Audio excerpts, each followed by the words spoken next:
that's a nice one. They must be running pretty good. Got him, baby. Good one. All right, if you want to catch your own blue crabs and you're not sure where to go, not sure what to use and what to get, I'm going to start off right now and show you how you can go into Walmart and get exactly what you need to catch your own crabs for dinner. All right, folks, I'm going to hit a public pier for crabs this morning. But first, I got to stop and get some supplies. So I'm going to show you the basic things you can get if you want to come do this yourself to hit a public pier for crabs. All right, so they have a whole bunch of stuff here that you could use for crabbing, catching seafood, fishing, all that. But I usually start right about here.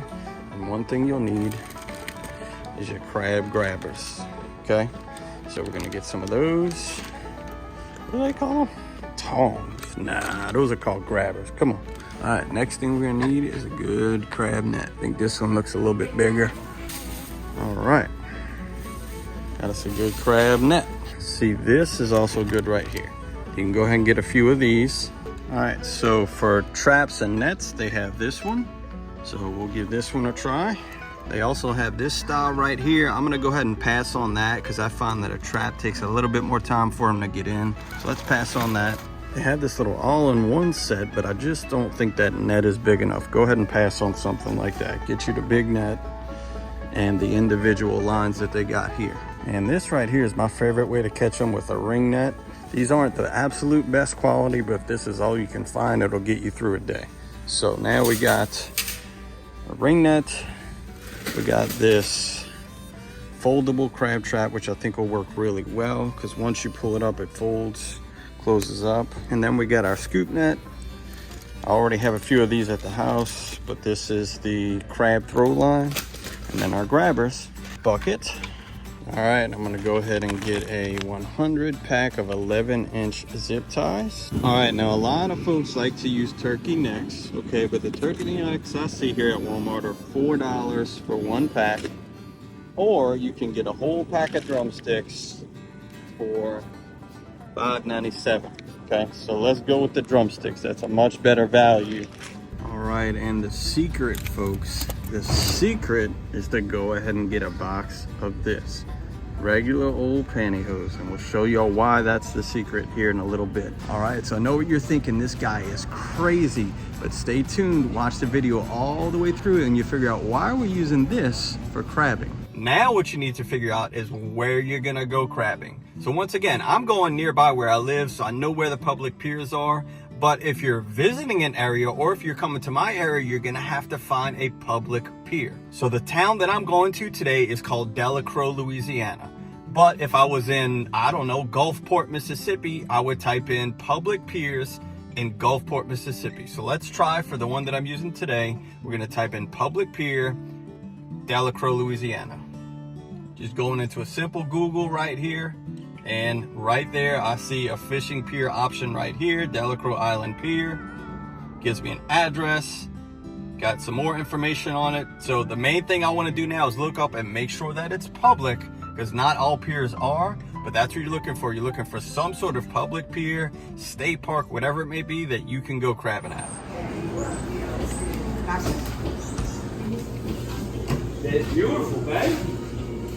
Got the good stuff. All right, y'all, got my buddy Francois with me today. What's happening, man? Not too much, man. All right, what we got to eat for breakfast? 2 BLTs and an olive loaf on toast. Oh, you did get the olive loaf. You dog. You dog. Give it a try. All right, y'all, we're going to start with the olive loaf sandwich. Oh, that's a thing of beauty. Look at that. That's pretty good. All my people who don't like olives, I know y'all are out there. I feel sorry for you. This is something else right here. So you moved on to the BLT. Son, that is like a deluxe BLT. You got a fried egg on it too? Uh-huh. Bruh. Green Store hooked you up. We're in great shape, dude. Golly, look at that. All right, folks, we just arrived at the public pier down here in Delacroix, Louisiana. If you're anywhere in the Louisiana area, or if you're traveling to Louisiana, the southeastern part in particular, right outside of New Orleans, this is a great pier to come to. It's called the Delacroix Island Fishing Pier. Come check it out. Now we got to get our stuff ready. All right, and I know what y'all are wondering. What was that more. I'm gonna take them, stretch them down from the bottom. I think that's the bottom. I don't know. It's been a while since I wore pantyhose. So, yep, that's the top. So go ahead and cut. You know, as you cut up the leg of the pantyhose, just go ahead and make a knot. Get a chicken leg, drop that in, and we'll just tie that off.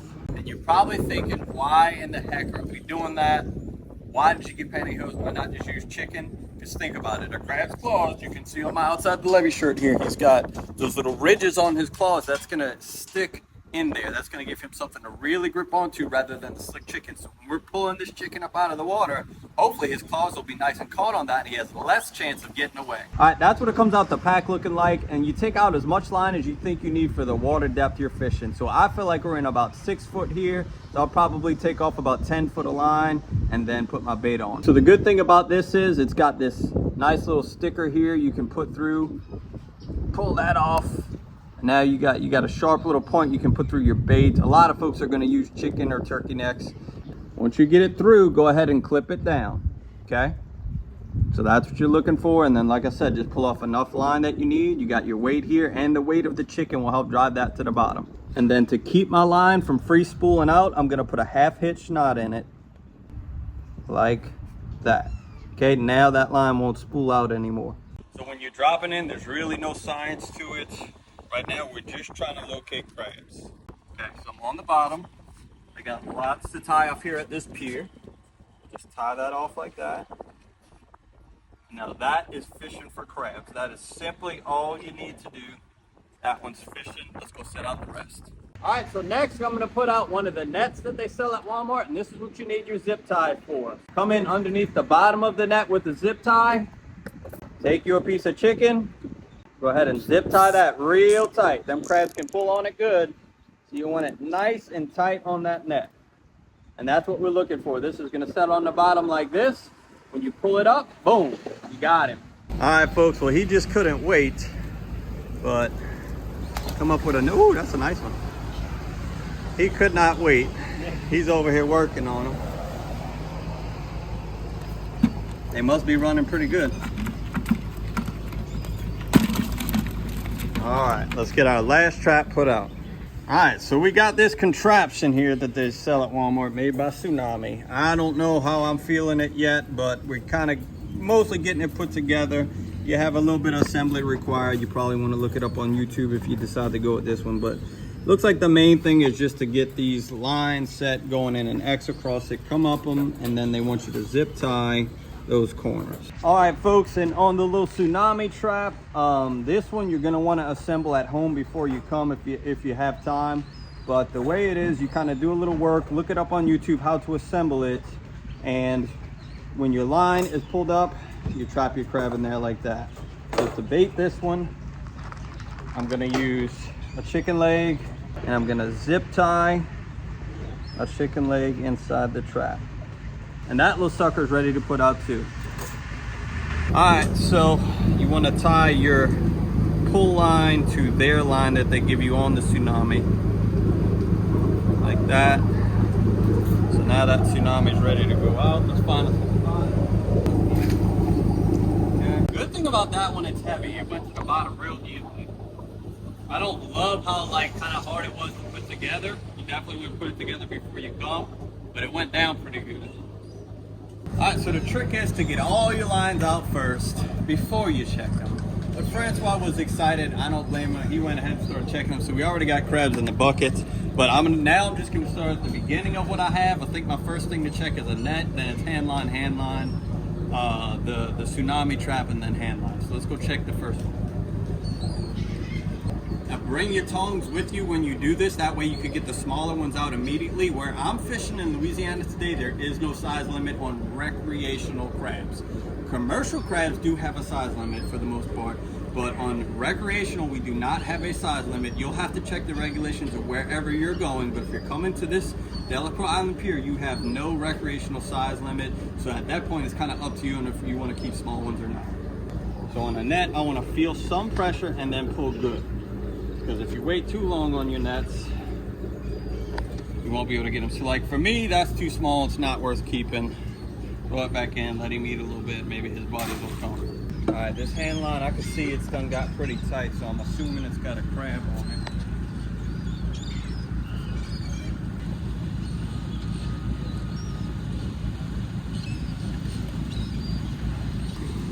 Nice big crab. I don't know if that'll go full number one, but close to being a number two. That's what you're coming for. There we go. They tore up that pantyhose pretty good, but it's working. Let's just get it on back out there. All right, so I had a second crab slip out. If you do need to grab them in a hurry, go ahead and grab them from that back leg like that. And now they can't get you. So just keep your fingers tucked like that. Don't let your fingers stick out because they do bite real good.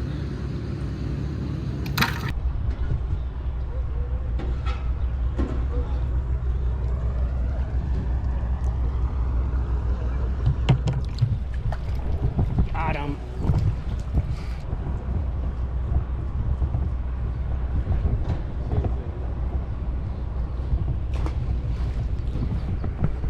This is the trap. You want to pull the trap up? Get you your bucket. Oh, crabby boys. All right, go ahead, trap man. It's the trap man. Oh, that sucker. He's like stuck in the trap. I like that little thing, man. And they probably, you know, it's easy to store once you cut your zip ties off. So the reason why you have these is for situations like this. That crab is a little bit stuck in there. I don't have to get my hand on him. I can just tongue him, throw him in there. That's why you're gonna get a pair of these. These were only like $6. All right, got a hand line coming up. Got a crab. Ooh, woo. Smoking them, boy. Look at that. Huh? Huh? What? Big boy right there. The first female with the red lips. Yeah. Now this crab here we're gonna put back, okay? And the reason we're putting this back is this is a young female. You do not have to do that. It's something we choose to do out of conservation. And I know she's young, number one, because she's small, and her triangle here is more of a pyramid. An older female will have a rounded pyramid. So when they have a triangle, that's a female. A straight line, more of a straight thing, is a male. We want her to go breed more crabs before we take her and put her in the pot. There's not enough meat on that crab to justify keeping it. But if you choose to, that's your decision. All right, folks, I got my buddy Mr. Lewis here today. He met us down at the pier. Tell everybody hello, Mr. Lewis. Hello. How y'all are? All right, he's coming to show us a few tricks of his own. He brought some specialized equipment. See, I got the Wal Mart stuff, but Mr. Lewis has got some good stuff. That way, if you decide you're really into this and want to, you know, go out and get some nice equipment, he'll show you some of the stuff he uses. Just a regular crab trap that you can buy at either Wal Mart or Academy. Uh-huh. And they sell them. And basic crab trap, it's considered recreational. You know, now that you mention it, I did see that trap at Walmart. I just was too cheap to buy it. Well, open it up, shake it. There you go, buddy. You on the board, my friend. And they're good because you really don't even have to check them. You could leave that the whole time that you're checking all of your hand lines and your nets. Hand lines, you can throw your traps out when you begin, and then when it's time to go home, check your traps. That's right. That's then right. you got lanyard. That's right, baby. This guy's on fire. I mentioned crabs. He said, boy, I'm just getting to work. I can't even slow him down, y'all. He's like the Energizer Bunny right now. Look at him. That man's having too much fun, bro. You're having way too much fun. To the side, Look, I had to just give him a GoPro and be like, look, you just go do your thing, go have fun. He's a kid again, but look at him. And tell him what you've been making with that crab. Sushi rolls. Oh, okay. That's why he's all motivated. He's ready for sushi rolls. Can't even keep up with this man. He's like Tyreek Hill on a football field. He's just too fast. He's too motivated. Nothing. There's no weight on that. Yeah, you can feel him. You can see the line tighten up a lot of times. That line will be tight. So once again, the net, you just want, as soon as you feel tension, then get it up quick, because that's going to get that outer ring out. That's going to get your nice big crab in the net, baby. Yes, sir. Let me go get you from out and come to this pier. You're going to catch it. All right. So, see, that's what a male's bottom looks like. And once again, you really don't have to worry about that too much till they're really small. And like I said, if you just want to keep them, just keep them. You're not hurting anything, but that's what you get, folks, when you do it right and we let them go breed, keep a healthy population. That's already a meal right there. All right, folks, we've been here about an hour, and 30 minutes of that hour honestly was just getting all the lines, nets, everything ready. If you prep some of that stuff at the house, you could come drop your lines in 10 minutes and be fishing in 20.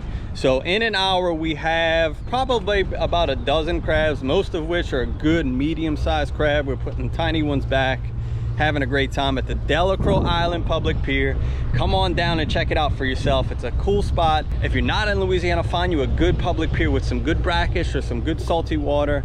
Read up on crabbing reports. Go look on Facebook pages for your area. If you live in Biloxi, look up at the Biloxi Facebook pages. If you live in Corpus Christi, look at the Corpus Christi crabbing reports in your area on Facebook. There's lots of resources. You don't have to feel intimidated to do this at all. Most of the folks who already do it are not trying to hide any information. It's really a fun thing to do and a fun thing to get your kids involved in doing.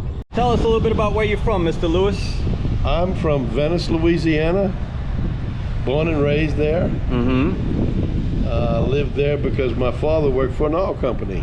That's all I've ever done. Fishing, hunting. I remember times going with my father hunting. And he would tell me, be still. We were dove hunting. And then he would shoot him, I'd go out and get him and bring him back. But I was 8-10 years old at the time. Wow. And that was while we were living in Venice, and all of those years happened before Hurricane Betsy. Let me ask you this, what do you like about what we're doing here today, just kind of coming to a little pier like this and crabbing? I like the fact that you can, well, I brought my chair so I can sit and relax, and when it's time to check the lines, I get up and we check the line.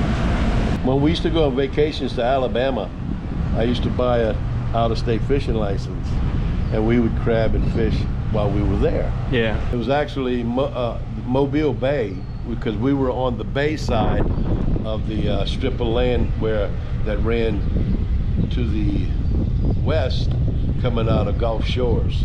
Right, right. It seems like a lot of people grew up doing this. And the kids, you know, man, they would catch them, you know, and they would run them faster than you could put them out. Kind of like Francois over there. Now here's the next thing. What's your favorite way to cook and eat crabs? But if I boil them to pick, so I have crab meat to make stuffed crabs. Crab shells. Yeah, that's a good one. I enjoy That's one of my favorites. And it's just something I enjoy doing. Yeah, right, right. All right, so if y'all want to see how Mr. Lewis does his stuffed crab recipe, I'm putting him on the spot. Leave me a comment. We'll go out on another trip and catch some more crabs so he can show y'all how he does his stuffed crab recipe, because I want to eat it. Stuffed crab is one of my absolute favorites. So leave me a comment. Let me know if you want to see Mr. Lewis do his stuffed crab recipe here on Outside the Levees. Let's go see what he's doing. But I mean, look at all the space they have here at this public pier, and most of them are like that. You got lots of nice, you know, room. Nothing? You just missed another bruiser. Oh, this dude. Can't wait, can you? He's too excited. I'm gonna let him have his fun though. Now the main ingredient we have working in our favor is the tidal movement. You know, if you come here on you know, in between the tides, you're not going to catch as much. You want to catch it when the tide's running. So use the tide charts that are listed online for your area. All right, folks, here's what we were able to get before the tide quit, and now it's raining pretty good, so we're probably going to call it here real soon. But that's, you know, almost 2 dozen crabs, all of them a good little medium size. We only had to put back a few in just a couple hours. It wasn't an all-day affair. We're not in the heat. Just a great little experience. So come do it for yourself. Get out there and find you a public pier to do it. If you have any questions, let me know. All right, well, it's coming down pretty good now. I wanted to thank y'all for checking this out. I hope you learned a lot about what to use, how to find a public pier, and what to do once you get there. If you're interested in crabbing from a pier or crabbing from a shoreline, here's some other videos I have that you can watch and see what I've done over the years and how I like to target these crabs when I'm standing on a pier or on the shoreline. Until then, we'll see you on the next one.